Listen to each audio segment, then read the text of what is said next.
7 முறையா வெற்றி பெற்ற நீங்கள் பழனிசாமி தலைமையை ஏத்து போனீங்கன்னா நான் மன்னிச்சிருங்க, என்ன தப்பா சொல்றதுக்காக.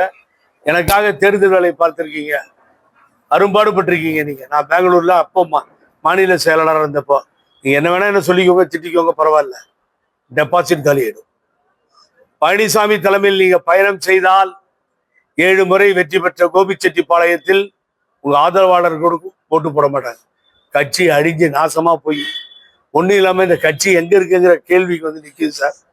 இந்து முன்னணி மாநாட்டில் கலந்துக்கிறானுங்க.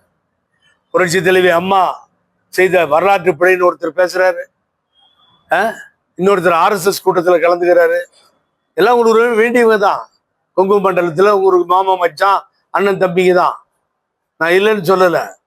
இவ்வளவு கேவலமாக நடந்து கொண்டு தலைவரையும் அம்மாவையும் அசிங்கப்படுத்துகின்றவர்களை வேடிக்கை பார்க்கின்ற என் அண்ணன் செங்கோட்டையான் என்றால் அதை நானும் ஏற்றுக்கொள்ள மாட்டேன், மக்களும் ஏற்றுக்கொள்ள மாட்டார்.